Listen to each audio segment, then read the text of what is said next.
অক্টোবরের 11 তারিখ 2025 সাল। এই মুহূর্তে আমি আছি নারায়ণগঞ্জ জেলার রূপগঞ্জ জেলার যেটা ঐতিহ্যবাহী ঐতিহাসিক মোড়াপাড়া জমিদার বাড়ি, বর্তমানে মোড়াপাড়া সরকারি কলেজ।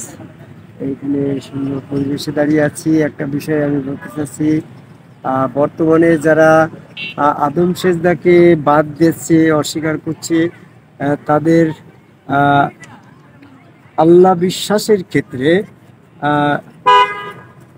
যেমন আদিতে আল্লাহ ছিল, এই বিশ্বাসটা ধারণা কল্পনা অনুমান করছে, যার কারণে সেটা শিরক।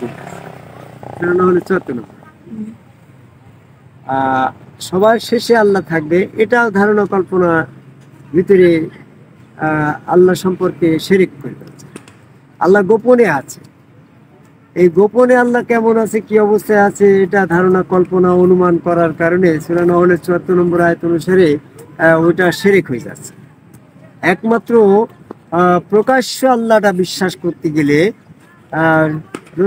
রসুলের হাত আল্লাহর হাত, রসুলের পা আল্লাহর পা, রসুল স্রোতের মধ্যে স্বয়ং আল্লাহ বিশ্বাস করে বর্তমানে রসুলের কাছে যখন যে ওই সুরতে আল্লাহ বিশ্বাস করা হচ্ছে, তখন সেখানে আদম কবি আল্লাহকে সেজদা দেওয়া হচ্ছে। যখনই আল্লাহকে সেজদা দেওয়া হচ্ছে, তখন মন মস্তিষ্কের ভিতরে শয়তান ডিলেট হয়ে যাচ্ছে, মস্তিষ্ক পবিত্র হয়ে যাচ্ছে। ওই মস্তিষ্ক পবিত্র হওয়ার কারণে ওই ব্যক্তিরা তখন আল্লাহর আশেক হয়ে যাচ্ছে। আল্লাহ তখন রসুল সুরতের ছদ্মবেশ ধরে দেখা দিচ্ছে। সূরা হজের 51 নম্বর আয়াতে বলছে, না সূরা শুরার 51 নম্বর আয়াতে বলছে যে আল্লাহ পাক মানুষের সাথে তখন ছদ্মবেশ ধারণ করে কথা বলে। যখনই মানুষ আদম কাবাই সেজদাকারী একজন সম্মুখুর রসুল, বারবার আমি আদম কাবাই সেজদাকারী সম্মুখুর রসুল কথাটা বলি কেন, তিসিমণি বলি এই জন্য যে আদম কাবাই সেজদাকারী সম্মুখুর রসুলের স্রোত শয়তান ধরতে, এই জন্য ওই স্রোতে ছদ্মবেশ ধরে স্বয়ং আল্লাহ পাক সূরা হজের 51 নম্বর আয়াত অনুসারে ছদ্মবেশ ধারণ করে দেখা দেয়। যেমন মুসার সাথে মুসার স্বরূপে ছদ্মবেশ ধরে তুর পাড়ে বললো, হে মুসা তুমি জুতা খোলো, আমি তোমার রবে পাহাড়ে। তাহলে তো ও তো আসমান থেকে সেই আল্লাহ তো তোমার মুসার ছদ্মবেশ ধরে ওখানে রূপের ছদ্মবেশ ধরে মুসার সাথে কথা বললো। এরকম ভাবে মোহাম্মদ সাল্লাল্লাহু আলাইহি ওয়াসাল্লামের সাথে সূরা নজমের 6 নম্বর আয়াতে বলছে যে আল্লাহ রাব্বুল আলামিন মোহাম্মদ সাল্লাল্লাহু আলাইহি ওয়াসাল্লামের স্বরূপে ছদ্মবেশ ধরে মোহাম্মদ সাল্লাল্লাহু আলাইহি ওয়াসাল্লামের সাথে কথা বললো। ওটা প্রকাশ্য আল্লাহ ছিল। তো ঠিক আদম কাবাই সেজদাকারী একজন সম্মুখ রসুলের স্রোতটা ওই শয়তান থেকে নিরাপদ।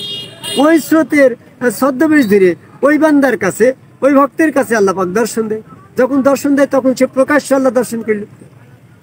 প্রকাশ্য আল্লাহ দর্শন করার পরে স্বপ্নে সে যখন দর্শন করলো, ওই দর্শনটা তার ওই চেহারাটা তার অন্তরের ভিতরে আছে। সে তখন মানব সৃষ্টির আগে আদিতে আল্লাহ ছিল, কেমন ছিল ওই চেহারার প্রকাশ্য আল্লাহ যেমনটা তেমনটা কল্পনা করলো। আদি আল্লাহ এরকম ধারণা কল্পনা হইল না, তার শিরক হইল না। বুঝতে পারছে কথাটা? যখন আল্লাহ সবার শেষে থাকবে, তখনও তো ওই আল্লাহ থাকছে। তাহলে দেখা আল্লাহ তখন সে স্মরণ করতে পারছে, ওটাও সেরে থেকে মুক্ত পাচ্ছে। আবার যখন আল্লাহ গোপনে আছে, গোপন আল্লাহটাও তো স্মরণ করতে পারছে যে গোপন আল্লাহ এরকম ছিল।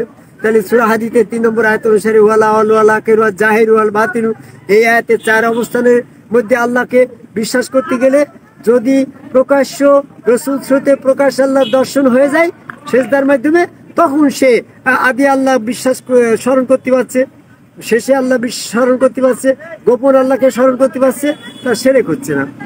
আর যখনই সে আদম কাবাই সেজদাটা বাদ দিচ্ছে, তখন তার সাথে শয়তান থাকছে। শয়তান থাকার কারণে তার সাথে আর আল্লাহ দর্শন হচ্ছে না। আল্লাহ দর্শন না থাকার কারণে যে আদি আল্লাহ তার ধারণা কল্পনা অনুমান করে করছে, গোপন আল্লাহ ধারণা কল্পনা অনুমান করছে, শেষ আল্লাহ ধারণা কল্পনা অনুমান করছে। আল্লাহ সম্পর্কে ধারণা কল্পনা অনুমান মোটেও গ্রহণযোগ্য নয়। সূরা ইউনূসের 36 নম্বর আয়াত। তাহলে এই সূরা নহলে বলছে যে আল্লাহ সম্পর্কে কোনো মেসেজ চলে না।